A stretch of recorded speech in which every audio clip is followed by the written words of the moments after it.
Welcome to those of you who are joining us on Facebook tonight. We welcome you. We have a special speaker tonight who has come all the way from Israel, a good friend of ours, a good friend of Pastor Don's, Shmuel. He's with Christian Friends of Israeli Communities, and he's going to come and give us a word tonight, tell us an update from Israel, and whatever else is on his heart. Shmuel? Thank you, everyone. Shalom. Good to be here. Good to be here. Good to see you all. Always a blessing. You know, you spoke for a minute, but you made a big mistake. I didn't came from Israel today. Because my son is outside. He is spending the summer in a summer camp in upstate New York. So the whole family, for the first time ever, everybody's here in the US. We came a month ago. I saw you guys in Kufai, and then I went back to camp, and then I traveled for 3 days now in the area, if upstate is the area. And I'll go there back tomorrow. And then we're going to travel a bit in the States, the whole family, and then we're going to go back. So for the first time ever, not ever, but it's been a while since I've been to Israel. I want to tell you something interesting. I'm not a tourist here, right? I live in Israel. But there's something when you're far away from a place and you're in a surrounding area, you don't get the heartbeat of the place. I can't explain why, but in the beginning, it's like you're always checking the news, what's happening every day, every couple of hours. In Israel, you know, a couple of hours, there's like things happening. And then you feel that after a couple of days, you check once a day. Now, don't forget, when I wake up, it's already almost the middle of the day. I wake up, I get hundreds of WhatsApp messages from everybody in Israel. And you reply, everybody's asleep. Right now, they're asleep. So you have like the opposite time. So you have less news, less updates, and less everything. I can tell you that the weirdest thing and feeling I have right now is the whole week, last week in Israel, was all about not security, not defense, car accidents. In the last week, Israel lost 7 or 9 people in car accident. Now, I don't know how it's here in the States. I assume with being a huge country it is, you get 7, 8 car accident an hour. But in Israel, it's a big deal. Like every person, it's a big story. Like it takes a couple of hours in the news. They talk about it, about the person, who he was, what happened. 3 people died in Highway 60 just next to Shiloh, just on the junction. Kid, 8 years old. On Friday, Lubavitch Chassid. You know, Lubavitch are the guys who live in Brooklyn in 770. They have a project on Fridays. They go and they put tefillin to Jews who don't wear tefillin. The guy went to one of those projects. On the way back home, car accident. A couple of young people went to Sinai. Vacation. It's summertime. On the way back, somebody drove them over. 2 people, 22 years old. And you think to yourself, it's like, what are the odds? Like, that's the news you get. So it's actually, and that's the topic I want to discuss today, unfortunately, it doesn't come as a big surprise for this week. Somebody knows why? Correct.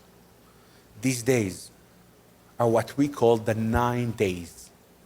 The 9 days from the 1st of Av, the month of Av, till the 9th of Av, which is going to be Saturday, and then we're going to practice it on Sunday. This is called the 9 days, and they are literally the 9 worst day in the Jewish calendar. People tend to mix. You ask somebody, what's the saddest day on the Jewish calendar? What did they tell you? Yom Kippur. Yom Kippur is not a sad day. It's very heavy. You fast, you pray. It's not a sad day. The opposite. The truth is, if you're going to laugh in between prayers and you're going to have a great time and you're going to feel uplifted, that's a good thing. But there's one day a year that we're being asked, you need to be sad. You need to mourn. You need not to forget. One day of sadness in the year. Actually, I'm going to teach you something that you would never forget. How to remember all the fast days of the Jewish calendar. Okay? That's good for the school students, because that's something you need to be teaching in schools in Israel. How to remember the 6 fast days. First of all, let's see if you all remember them. We have the 9th of Av. We have, just mentioned it, Yom Kippur, right? We have the 17th of Tammuz, right? We have the 10th of Av, of Tevet. We have the fast of Esther. And we have the fast of Gedalia. Short recap, what happened in all of those days. Let's start from the beginning of the year. The 3rd of Tishrei, just the day after Rosh Hashanah, we are mourning the fast of Gedalia. Gedalia was the last person in charge of the last settlers in Israel after the destruction of the temple, and he was murdered. Because he was murdered and he was in charge of the last remaining community, the supervisor said, if that's what you're doing among yourself, send him away. So the last people who lived in Israel were scattered away in the last symbolic act of Gedalia. Just a day after Rosh Hashanah. Unfortunately, not many people remember why they're fasting, but they're all fasting. You know why? Because you ate so much in Rosh Hashanah. So people say, oh, it's good. Tomorrow we have a fast day. Yeah, we're going to fast it. Why? I don't know if it's good to fast, after we ate. Let's move forward. The 10th of Tevet. Okay? The beginning of the siege. Say that word, siege, right? With the war, the siege around the walls of Jerusalem. Connected to the temple, right? They began the siege, and then nobody can come, nobody can go. Slowly people die, until the point they're going to go inside on the 17th, and then on Tisha B'Av. The fast of Esther, it's actually written in the Bible. Esther goes to the king to ask for the life. So she said, I'm going to fast, and my girls are going to fast with me. And we remember that by fasting in the day before Purim. Not many fast in this day, because it's like in the middle of everything. It's hard. Move forward, 17th of Tammuz, 2.5 weeks ago. This is the beginning of the burn of the walls of Jerusalem. It's 3 weeks that really we begin the actual destruction of the temple. Last point, Tisha B'Av. 2 temples destroyed that day. Maybe we'll say more about what happened in that day. How to remember it easily. Okay? Remember this. Him, her, long, short, black, white. Him, her, long, short, black, white. Let's go through it. Him, Gedalia, a person, a male. Him, her, Esther, good. Long. What's long? Long here, the lungs. Why long? One of the longest days of the year is the 17th of Tammuz. It's in the beginning of the summer. It's in June. So you fast like for 15, 16 hours. Short. You know when the month of Tevet is? The month of Tevet is somewhere in December, January. That's the shortest day. You begin at 6, 7 o'clock in the morning. You finish at 4, 5. Short. Black. No, let's do white. Yom Kippur. You pray. Everybody wears white. We're like angels. Black. Tisha B'Av. Mourning. People who mourn wear black, tend to wear black. In reality, it's not true. We don't wear anything black, but it's the opposite. So, him, her, long, short, black, white. Now you will remember the 6 fasting days. Now I want to try to focus on the story of the 9th day in Tisha B'Av. Try to explain what's so bad, what's the problem, and more bigger than that. I want to talk for a second. Why should we care about the lost temple? What are the odds that I'm going to give up the mic? Without the mic, they're not going to hear me in the Facebook? If I'm going to speak, no. Yeah. So it goes as follows. The 9th of Av is the day that we said that the 2 temples are going to be destroyed. And I want to say today that according to the Talmud, it started much, much earlier in time. The 9th of Av, the temples are going to be destroyed.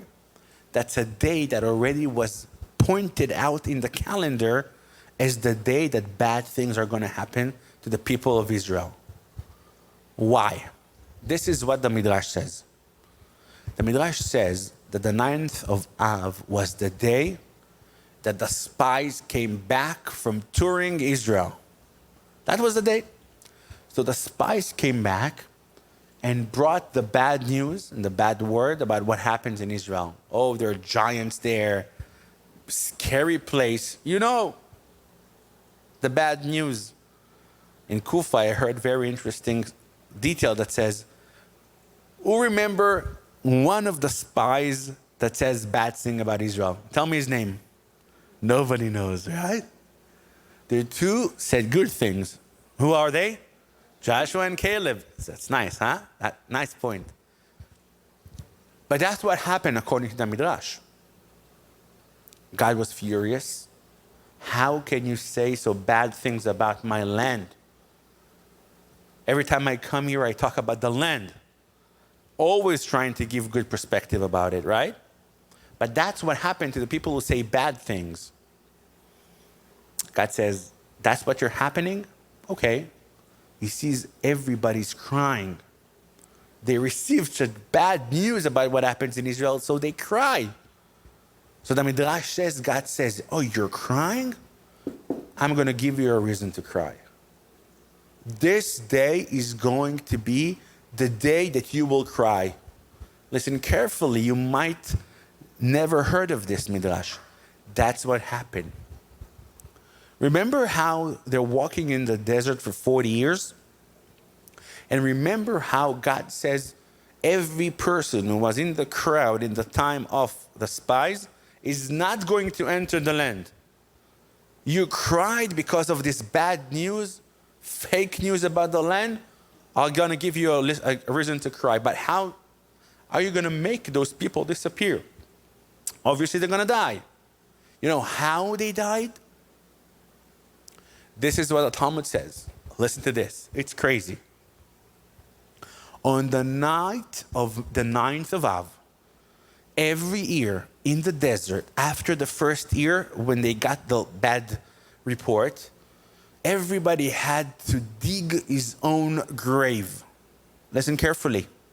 Before you go to bed, on the 9th of Av, you dig your own grave and you're sleeping in it. That's where you're going to spend the night. That's your bed for the night. And then what happened in the morning was that some people woke up, some people didn't. And it was much easier to continue in the journey just to cover the people who didn't wake up in the morning. how horrible is this story, right? Why is it such a horrible story? Why is it such a horrible story? Think about it, right? We need to lose a couple of thousand every year, naturally. So let's make it easier, right? We're going to dig our own grave, and then in the morning, if you wake up, you wake up. If you don't wake up, they cover you, they mourn or whatever, and they're going to continue. So first of all, there's going to be a lot of crying at that night. Can you imagine yourself lying there on the floor, wondering, am I the chosen one? Would I wake up? It's funny now. It wasn't funny then. So first of all, you have people crying at that night. Scary, emotional situation. You don't know if you're going to wake up. News for everybody, all of us, every night, we don't know if we're going to wake up. The truth is, in reality, we wake up and we thank God for waking up. If He wants, we can go to sleep in our comfortable bed, not waking up. But that emotion and that question in mind that people are going to mourn their loved ones in the day of the 9th of Av, because about 15,000 to 25,000 people are going to die that day. So that's going to be a day of mourning. But I ask why? Why to be so cruel, honestly? To do this it's horrible.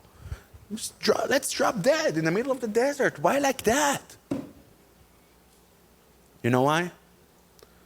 You know what happened when people gave bad report about the land?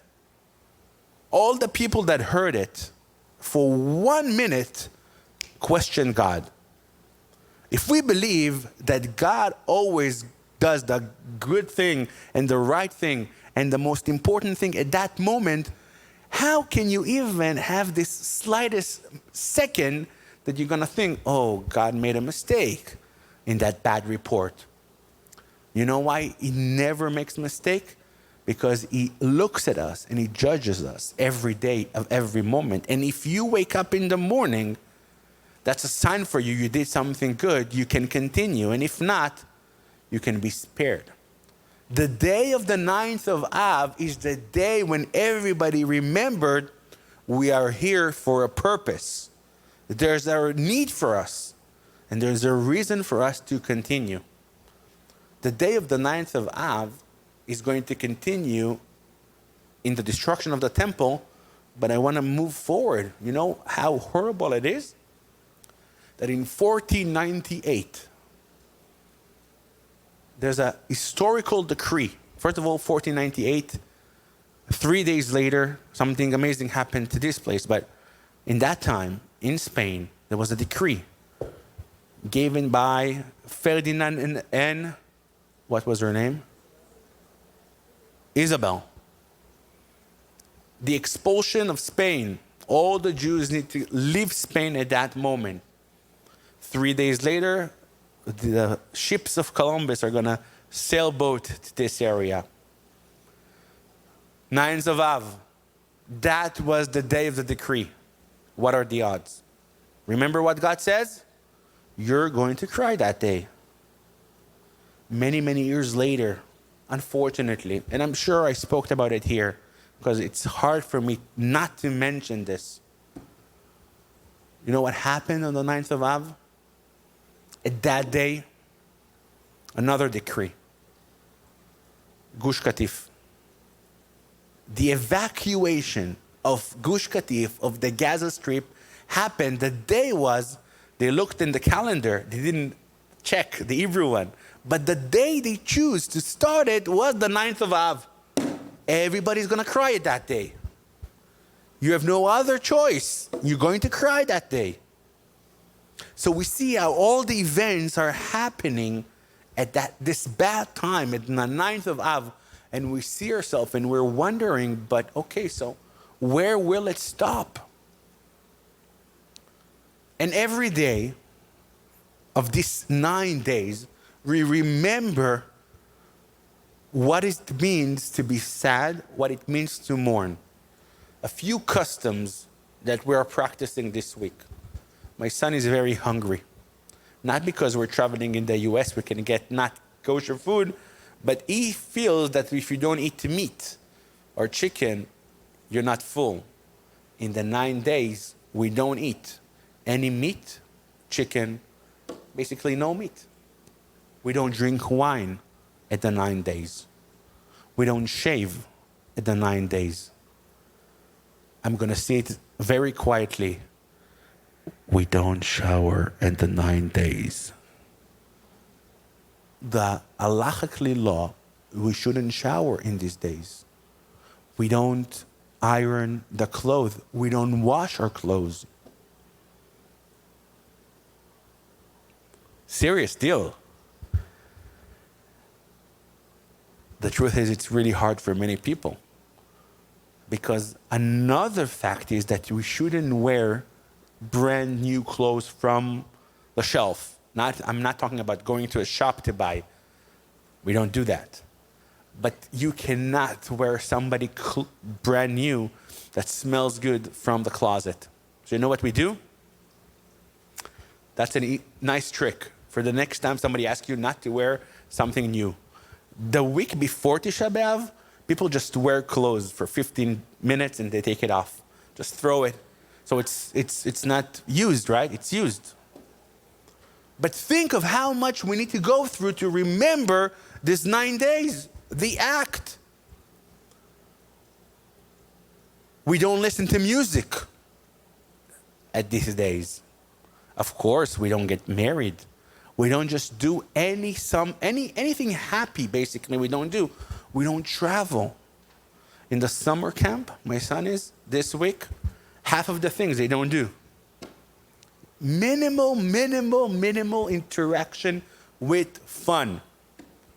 No fun. Now, many years I struggle with this. Like, come on. It's really hard. You know, it's the first time ever that CFOAC is traveling in August. We never come to the US in August. First of all, many people are on vacation, they're busy. Second, these weeks, nobody travel. The truth is, you try to avoid flights. The law says that if you need to go to court, postpone it, not in these 9 days. You need to go to a surgery or anything, go to a medical operation. Don't do it in these days. Bad days. Negative days, not happy. Days of justice. In Hebrew, yemei pu'anut. Everything that can go wrong is going to go wrong in these days. These are days that you need to cross from the calendar, if you can. And for many years, I struggle with myself, but why? It's so hard. Did you hear all the limitations of this week? It's like harder than Passover. It's harder than Yom Kippur for me. There's so many things you cannot do. And the brilliant reason, I must say, that this is the system that it happens is because in the 3 weeks that's going to come to the 9 days, we start with just a bit of limitations. So we don't go to cut our hair and we don't shave. And let's say we don't go to, have a party or a wedding. And then in the 9 days, it gets harder. And then Tisha B'Av, it's like all the limitations are on. You know what's the biggest limitation that we have on top of everything on the 9th of Av? Yom Kippur, you're not allowed to eat, drink, right? Wash your hand, wash your face, wear leather. What else? What do we do? Bathe, of course. Oh, perfume. That's Yom Kippur. You know what's the add-on on Tisha B'Av? You're not allowed to learn Torah. You're not allowed to learn Torah. I repeat the sentence. You have the Bibles here somewhere. You are not supposed to read through it on the 9th of Av. Why? I want a smart answer.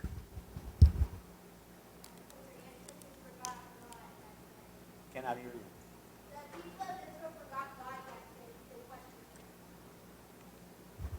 If it's true, if they forgot God, they should remember by reading His laws. Extra learning, 25 hours of learning. Of course, you could say the opposite, but more than that. It's a great answer. Why wouldn't you learn Torah in this day? Dum, dum, dum, dum. Nobody? Because when you learn Torah, you're happy. Right? You're uplifted. You shouldn't be. Don't learn Torah. The only things you can learn are the few chapters that talk about the destruction and Lamentations. Enjoy. You shouldn't learn Torah that day. And for many years I thought to myself, why is this process? And that's the answer. How can you feel the sorrow and the pain and really be sad on something that happened so many years ago? In the Jewish law, there's a very clear process how you mourn a lost person. Somebody, God forbid, dies. That's the process. Easy.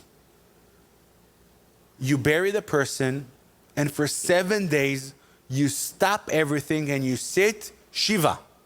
You know about the laws of Shiva. Basically, you do nothing. You sit. You literally do nothing. Before you bury the person, you're not even allowed to commit any mitzvah. Let's say it's the morning, you don't wear your tefillin. You're not supposed to, anyway. You have the week of Shiva. And then you have 30 days, a month actually, that you are not allowed to shave, cut your hair, participate in events.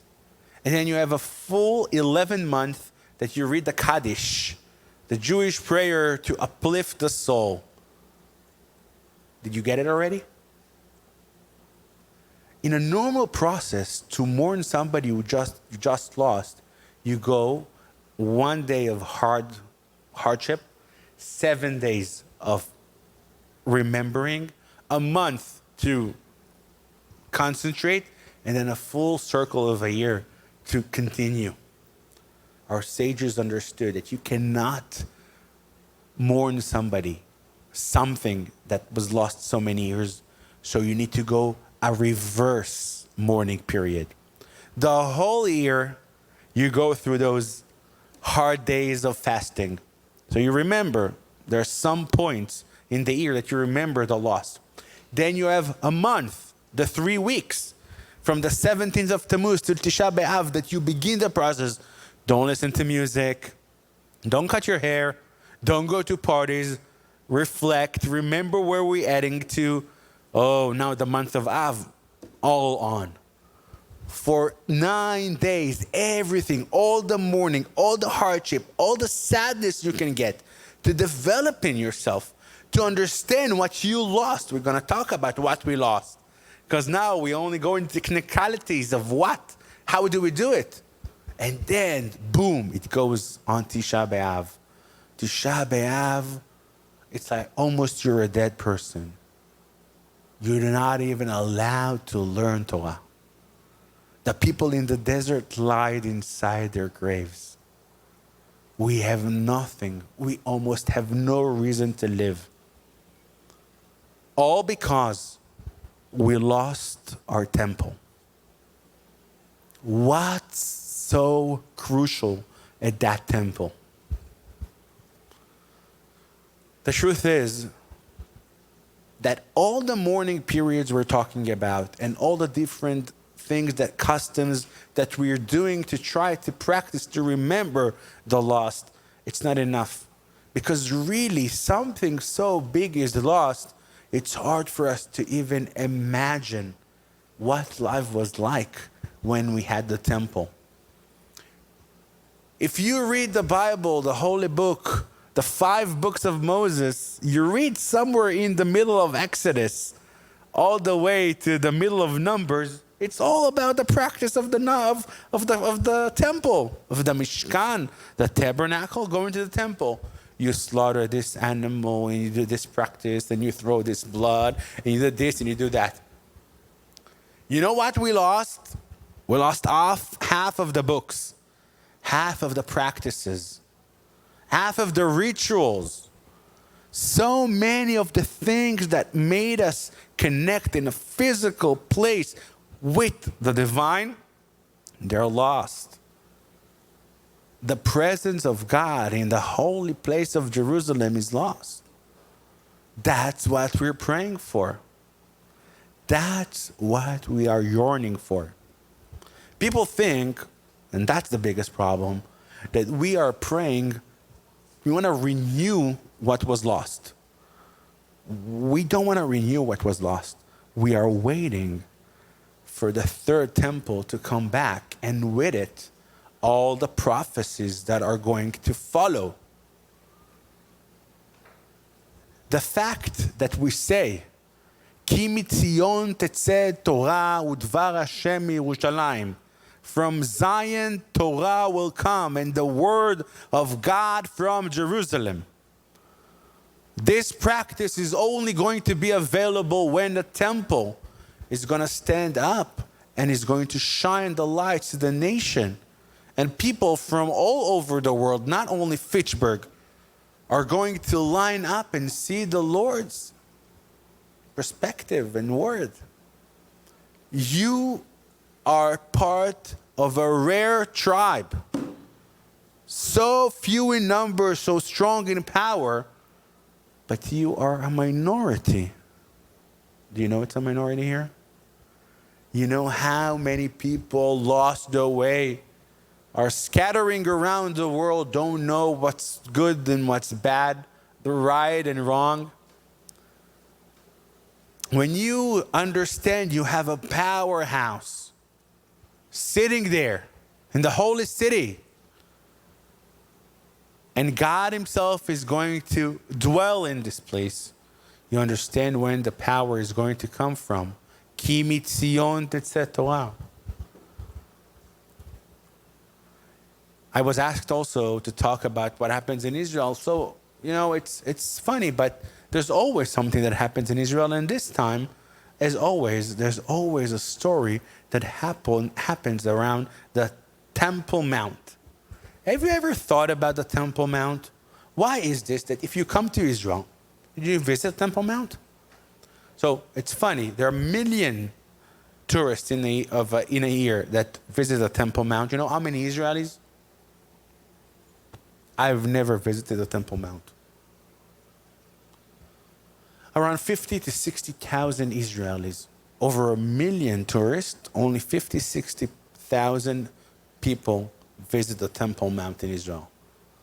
You want an explanation why? It's interesting. The Temple Mount is where the temple used to be, and now you have this golden kippah. That's what we called it. Kippat Asela. That's the name. Sorry. Think that I would wear like one of these like golden thing. Yeah, some people wear those. Short history lesson. After the destruction of the temple, history and the rulers at that time always fought around Israel, right? There were rulers that came to Israel and left Israel and came. And somewhere around the 12th century, the people that were in charge were the Muslims. Somewhere in the year 1260, one of them decided that the Temple Mount is a place that's not good to visit. Why is it so? Because every Jew and a Christian that goes there begins to talk about that was the temple in the time of King Solomon, and there was prophet and like something about the Bible, and we don't like it. So there was a decree that says no Jews, no Christians And I say no Christians just to make it as an important point that both Jews and Christians weren't allowed to go on the Temple Mount. So if you don't go to the Temple Mount, what do you do in Jerusalem? So funny enough, they found, there's the temple, and around it there's like a wall that's going to guard it. And one of the walls that still stood up, it's the western part of the wall. It's called the Western Wall. You see this? You can use it. Thank you very much. How far is it from the actual place? Forget about it. That's where you can use it. And it's somewhere around 600 years. 600 years. Muslims ruled the area. Jews and Christians are not allowed to go in.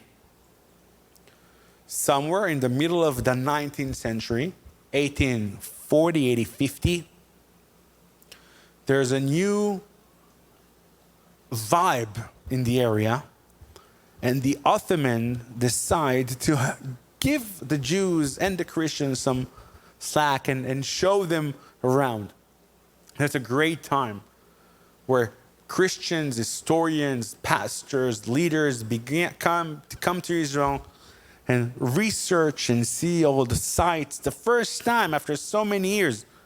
So they're allowed to visit as well at the Temple Mount.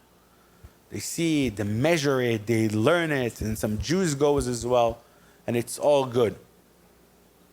And that's going to be the process for almost 100 years until 1920 something, where the Brits come and conquer the land. And now the mandate is there.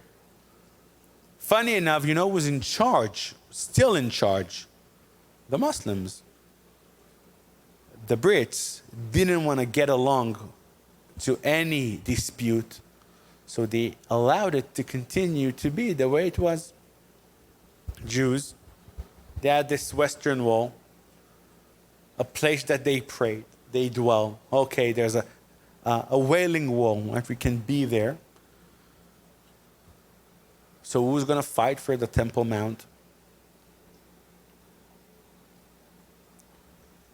And now you ask yourself, but now it's different. I'm skipping history.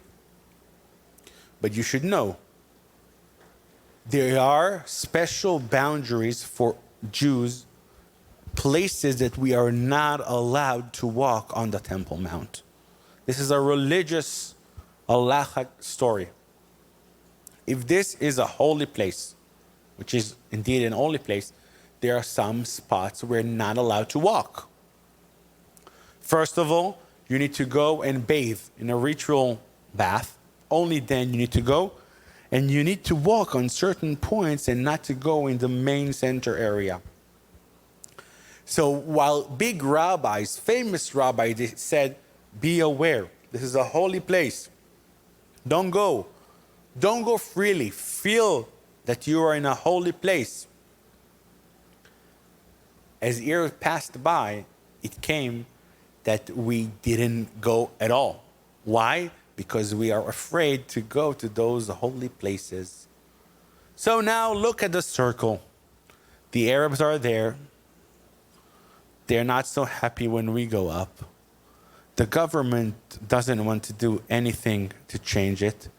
The Jews themselves, the Orthodox Jews at least, they don't go as much. You see the circle? The Temple Mount is a place where we are not handling. 67.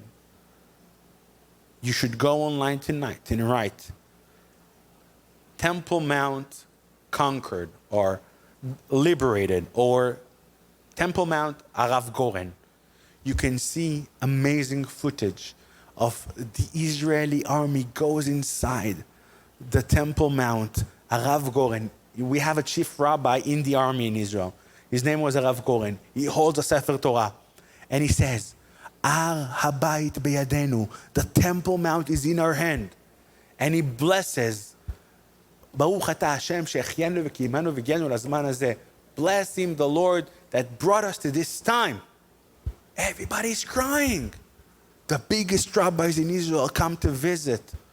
We liberated the Temple Mount. 3 days later, the defense minister, Mr. Moshe Dayan, gives the keys to the Temple Mount back to the hands of the people of Jordan that were in charge there. And that's what happened till this day. We don't hold the mountain. We don't control the mountain. When we, Israelis, are going there, we're being questioned. We cannot bring any Jewish artifact. We cannot pray. People are arrested almost every day for doing this. Imagine you're standing in the Temple Mount and you hear an explanation from the tour guide and you're doing this. Saying a small prayer in your heart, that's against the law there. And the Mufti and his people are going to stop you and they're going to arrest you. A crazy story I just heard a couple of days ago. You know who's the former consul general of New York, the Israeli one? His name is Dayan. You know him? Know him? Dayan is a politician. Really, really, really hard right wing. Was the general counsel in New York. Now is the head of Yad Vashem, the Holocaust Memorial Center in Israel. So he's not religious. He doesn't wear a kippah on his head. In his heart, I'm sure he believes, I'm sure he practices. And he has a daughter. I'll put it this way. You don't see many young 20-something years old girls, not religious, fighting for the Temple Mount, right? So this is what the daughter says. She says, her father and mother, remember, not religious, they got married in the Temple Mount 20 years ago. Different time. They stood there. He was a politician. They allowed it. It was nice. When she was 20, she told her father, you know, we've never visited the Temple Mount since then. Let's go. So they prepare and they go.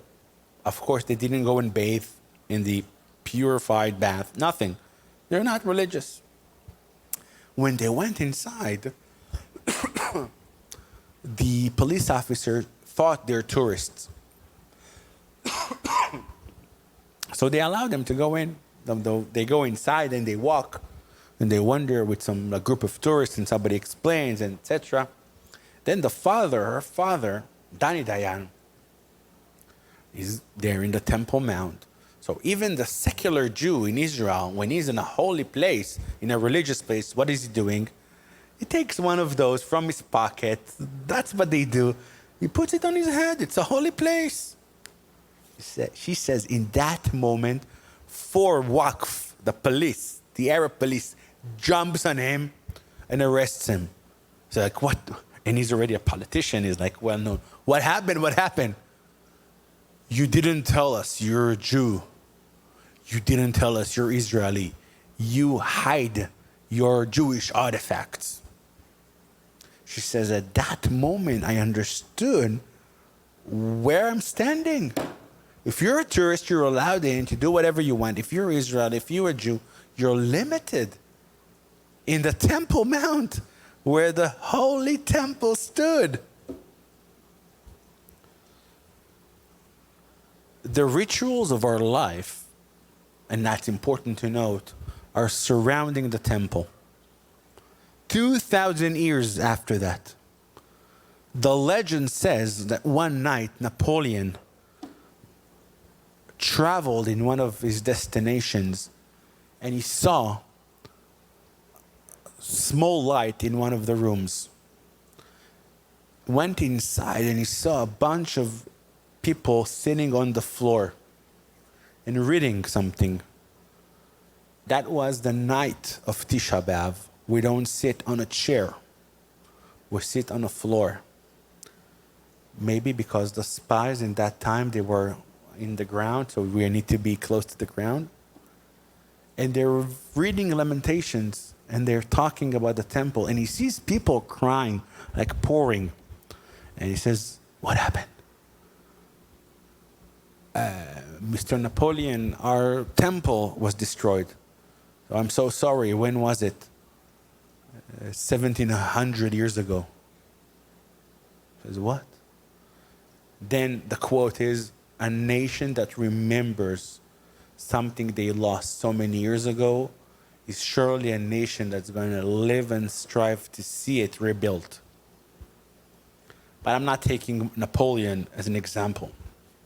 I'm taking ourselves and in our life. What do we do to remember the temple? Yes, we're going to go through these 9 days and we're going to continue with our life.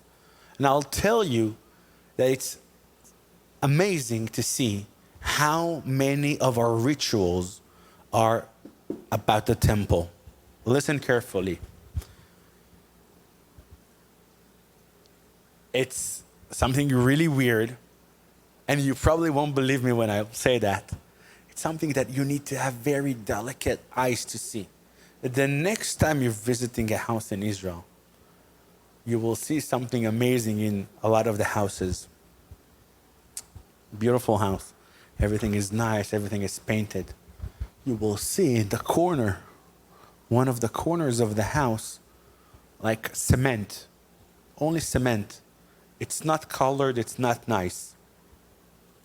There's a ritual that in every house, we leave a piece of it like naked, not nice. Why? To remember, without the temple, nothing is complete, including our house. In a wedding, the joyful day of someone's life. I say someone because some husband says, I'm not sure, in retrospect, it was the most joyful moment of my life. I'm joking. But sitting there in the wedding, it's a great moment. Bride, the groom, they sit, they rejoice. You ever saw a Jewish wedding in a film? Yeah? What happens in the end of a Jewish wedding? Right. They take a glass, a cup of glass. They cover it in aluminum foil. You need to see it, guys. You look at me like, what's happening? Fiddler on the Roof. It's a very important scene. You put it on the floor, and then the groom needs to break it. Oh, you have your floor doesn't make enough noise, so let's do it right there. The glass is there, and the groom needs to break it. That's what you hear. You break the glass, everybody screams, Mazal Tov! And you begin to dance and begin to rejoice. That's the end of the chuppah. The ritual of actually getting married. Important to note, that's when you're getting married. The dancing, eating dessert, and meat in the end, that's not part of the wedding. This is the part, the religious part when you're getting married. Why do we break the glass? Because we say a sentence just a moment before that. Every groom says that, every chatan. If I forget you, O Jerusalem. The full sentence, you know it by heart. Seriously, my friend? That's the sentence you want to say a second before you're getting married? Shmuel just spoke almost for an hour how sad it is. Jerusalem and how we lost it. That's what you want to say in the most beautiful moment of your life. The answer is yes. You know why yes? Because even in the most amazing moments of our life, we need to remember something is missing. Something is not perfect. Something is lost. That's crazy to think about it. Some people, their custom is to put on the khatan's, on the groom's hair, a little bit of sand, soil, from the Temple Mount. Remember, put it on your heart, put it on your soul, put it in your head. You think you're doing something amazing now and life is perfect. Just got married. Life is amazing. It is not amazing. It's missing. When a baby's born and you do a circumcision, the custom is to put some sand from the Temple Mount. Again, don't think it's a perfect moment. Nothing is perfect when the temple is gone. The actual truth is that the custom in Jerusalem, till this day, 2,000 years later, is that in weddings, you don't play music. Swear, you won't believe that. When you go to Hasidic weddings, I'm talking about the strongest religious people who really practice everything. You go to a wedding these days, not these days because you're not allowed to get married, whenever, you won't hear music. How can you be happy and rejoice when the temple is gone? Don't you understand that something is missing in our life? When I say that, when I line up all these points, I think I need to give you a final conclusion.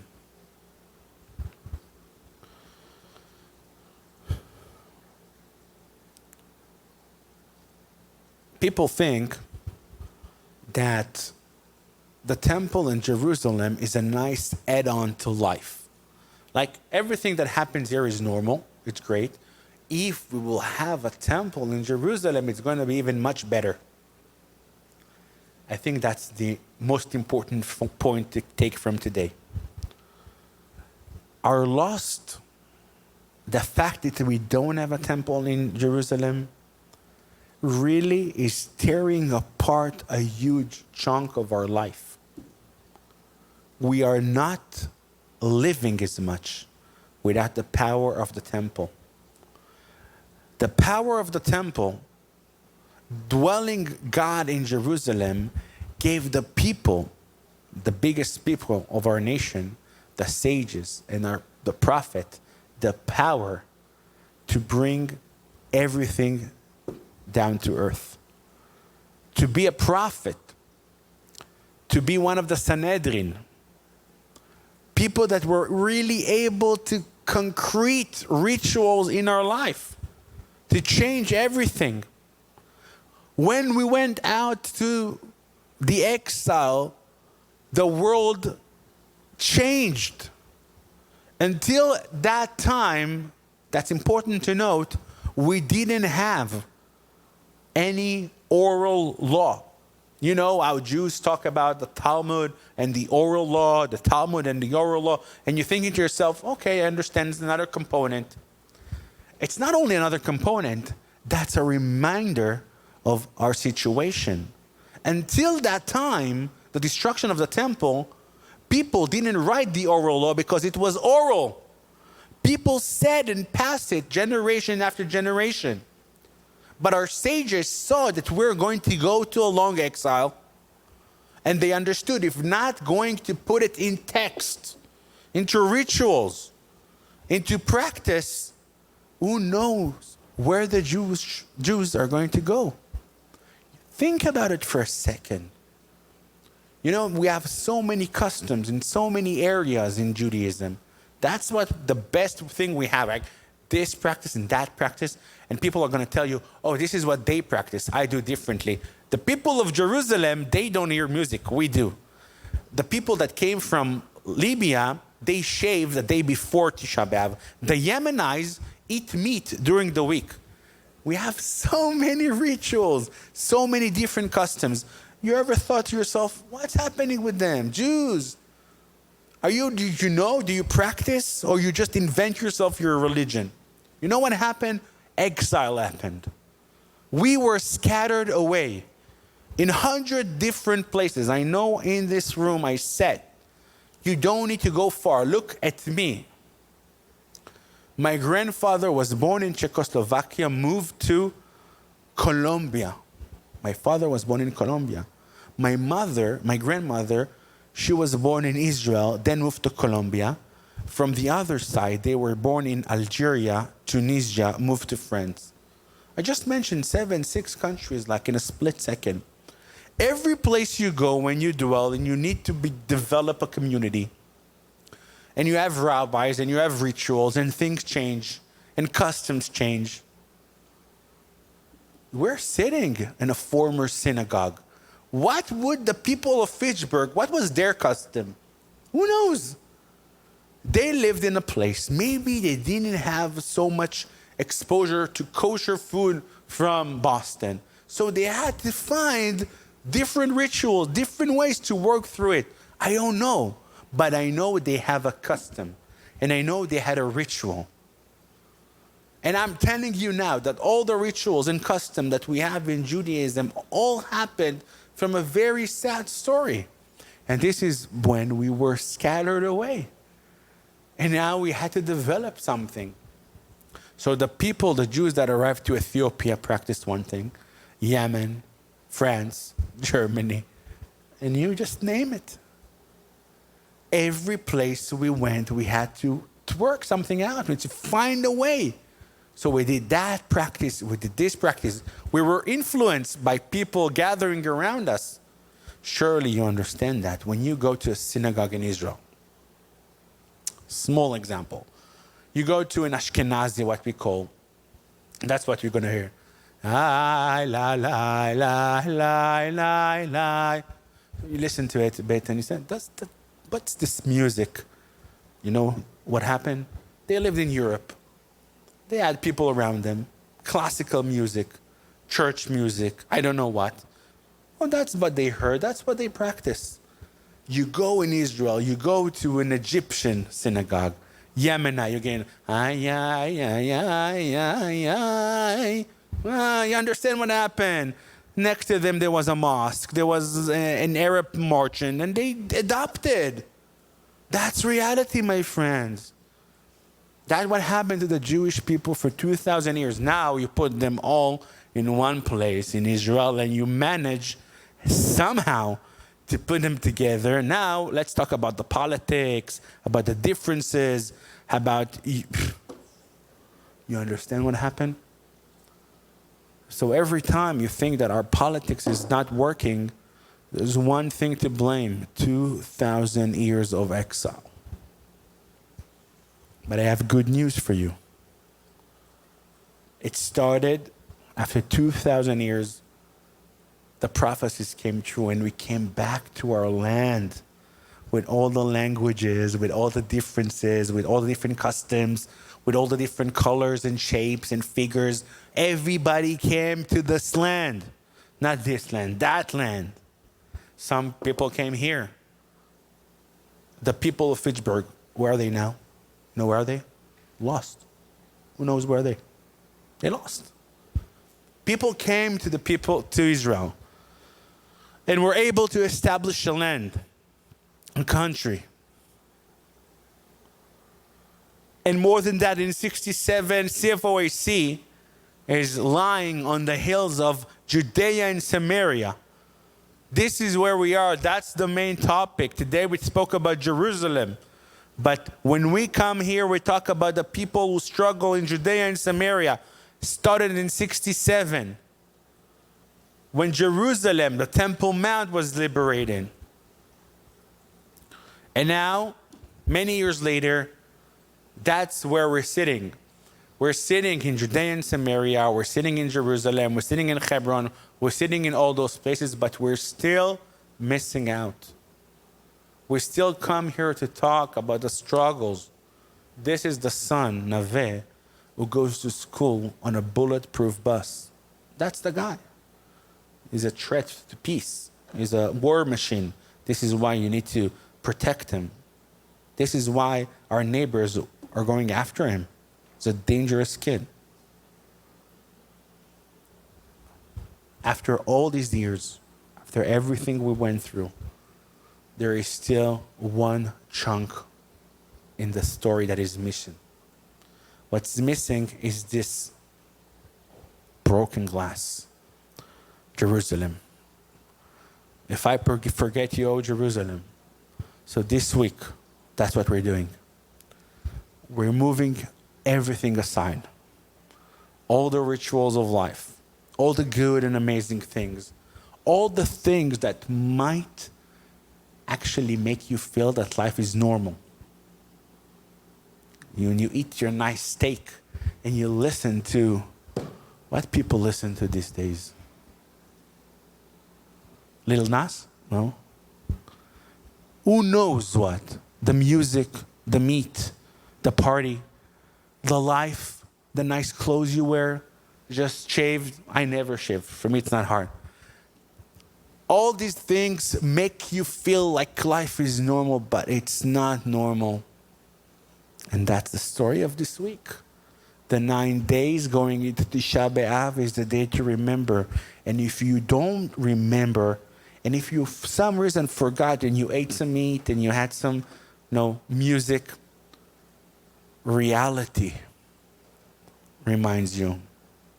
You open the news, you hear about those car accidents, and you remember what happened in Gush Katif. You're celebrating every year, they talk about it. And you see all the horrible things that happen, you remember. There are still things missing in our life. Life is not perfect. There's a big chunk of us that we lost, and we pray that will return.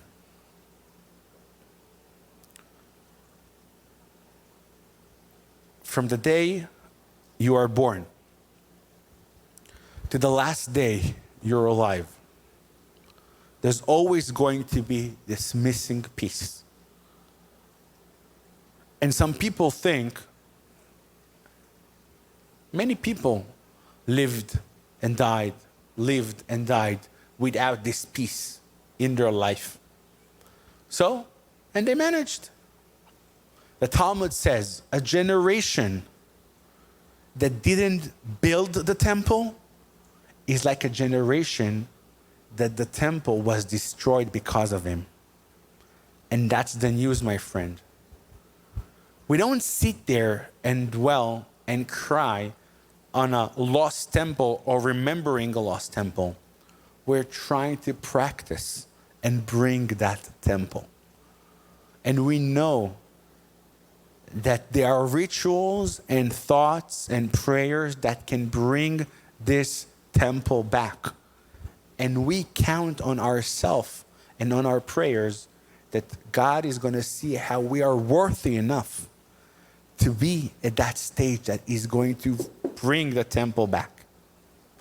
Ki mitzion tetzeh Torah udvar Hashem Yerushalayim is not only a prophecy coming true in the future, because I'm going to tell you the last customs we have after everything I just said. There's a special prayer book for the 9th of Av. It's called Kinot, Lamentations. And this is the last custom. You always put it in a box in the basement. Why? Because we believe with all our heart and soul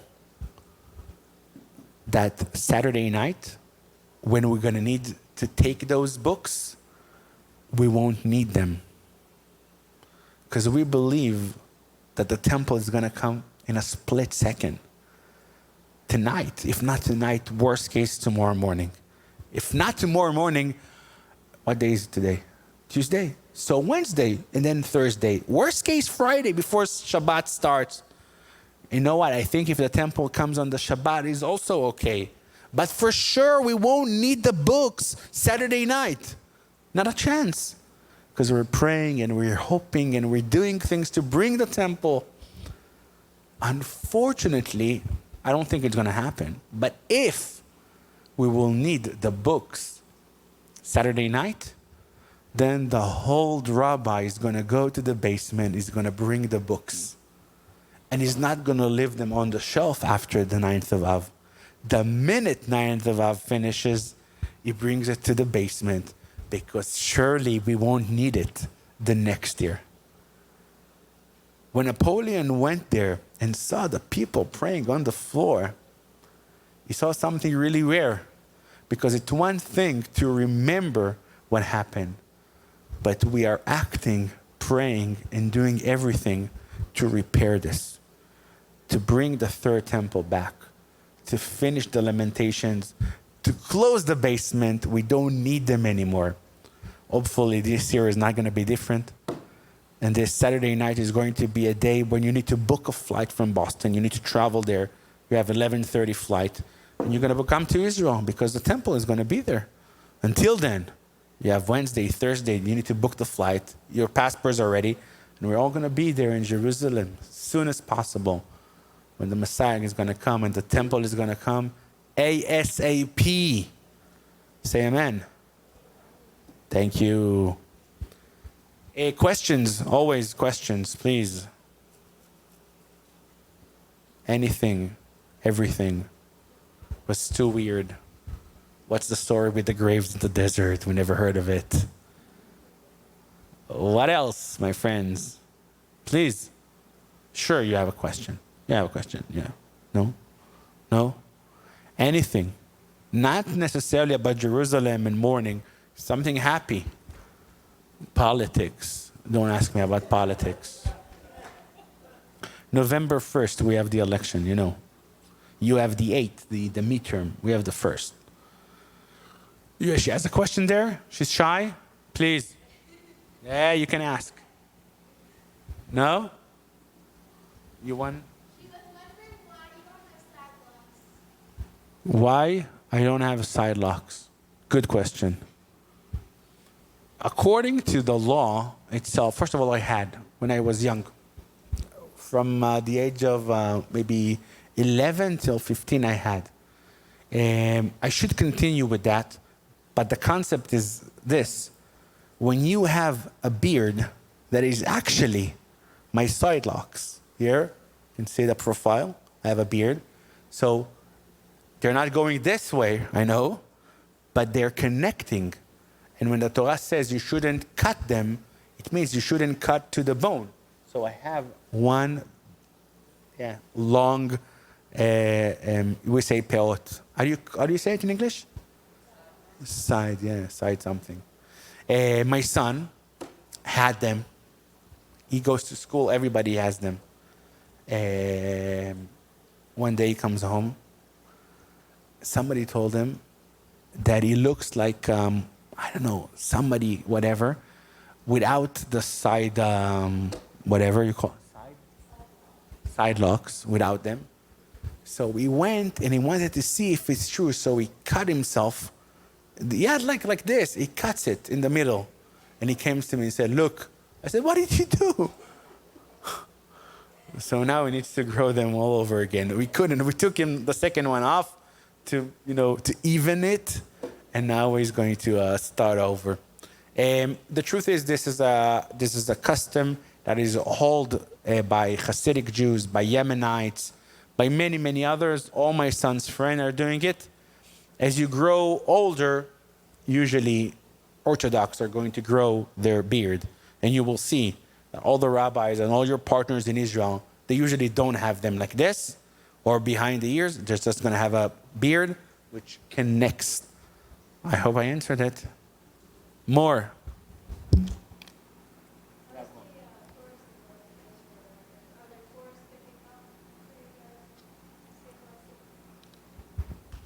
The question is if the tours are picking up. The truth is, yes, absolutely. I feel now, there's no limitations, like no COVID.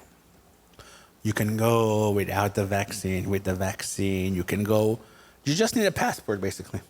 So you can go, people come. The thing is, usually church takes time to organize one. So now the first one came, winter is going to be more busy. And I feel that like next year is going to be super busy. And if this church wants to come to Israel, you better lock the days because it's going to be madness. Everybody wants to come to Israel. And thank God we went through this pandemic and we are blessed to be back on business. We waited for it. More. That's it. No questions? No politics. I'm not going to say anything about politics. I'm just going to say that the person who lied to us, if you remember, that's my spiel. Bennett lied to us. I was voting for him every time. He lied to me. I didn't hear him on the news for maybe a month. You lost. You lost him. He went out of the office. He's now in his home, in his basement somewhere, with the books of the Tisha B'Av. And I hope we're not going to see him anymore. I really, even the worst politicians that I want not to see them, they're not in the level of this person because he betrayed our belief. We voted for him. We wanted him. I literally convinced 20 people to vote for him. In my small circle, he was lying to us all along. And now it is clear that he was lying all along because the advisors who left him said everything was planned. Don't fool yourself. He was there in a situation after the election saying, oh, I'm going to have an opportunity. No. That was planned in advance. He knew that he wanted to be prime minister with 6 seats. Now, the funny part is this. Everybody says, why does he need to be a prime minister when it's going to be 1 year, he didn't do anything. He's going to be remembered as nothing. So people answered a few reasons. One, forevermore, he's going to have a sentence in Wikipedia saying he was a prime minister. It's nice. Also, it's important. Every prime minister in Israel, after he retires, he gets an office, he gets a driver, he gets the honor to be the former prime minister. How do you call the president after he was here in America, after he was finished? How do you call, you see Barack Obama now, how are you going to call him? President. So in Israel, it's a prime minister, right? More than that, in Har Herzl, in Jerusalem, there's a special graveyard to all the big people of our nation. If you were a president in Israel, if you were a prime minister in Israel, you get a special place, a lot of respect. Unfortunately, according to the Israeli law, you're not getting those privileges if you weren't the prime minister for 16 months. And he was only 12 months. Therefore, he's not going to receive even that. Sad for him. You cannot win when you lose. When you lie, when you dismiss what you said. I'm very happy that I'm not going to see him again. Really, I took it so personally. We're very happy. And now let's see what the election is going to bring. We hope for good news. Could be that Prime Minister Netanyahu is going to come back.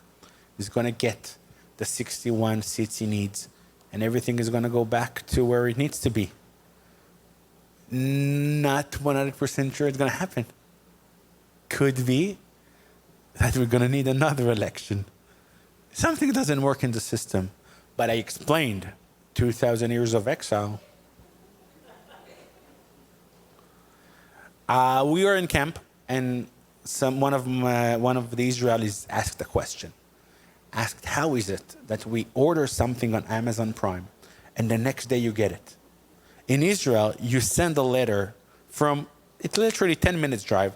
You send it, 3 weeks later you get it. Why is that? Good question. Another one. We're in a small city in the middle of nowhere, upstate New York. But you go down to the city, it's in the mountains, you go to the city, it's very nice, like the library has a nice building, right? The mayor sits in a nice home. Right? How could it be? Like in Israel, you have like a small office, that's the mayor of town. I told him, they got 200, 250 years, I don't know how long, of practicing life here. More than that, everybody who came here came from England, from Germany, from Ireland, from Italy. They had, countries who practiced sending post for 100 years. We are only 74 years in the business. We weren't in charge of anything in the small place where we lived. We had a village, that's it. You need time to practice, to rebuild, to get in shape of actual governing a state, a place, a town. It takes time. The answer is exile. Praying to come back, praying to fill the gap, praying to bring back the temple, and maybe after that, we're also going to bring Amazon Prime. Thank you. Thank you, Shmuel. Those good insights on Shabbat and the week that we're entering. We had kind of touched on that on Shabbat in our service about Tisha B'Av coming up, and I think we'll probably be continuing that this next Shabbat, because the Torah portion, I believe, is Devarim. Yeah, so it has to do with words, and I think Hashem counts our words very serious, the words that we speak for or against Him and His land, and we in this place will always speak for His land. Amen? Right? Well, thank you for those of you who joined us on Facebook. We trust you've learned something tonight. We will see you on Saturday at 11. Until then, have a blessed week.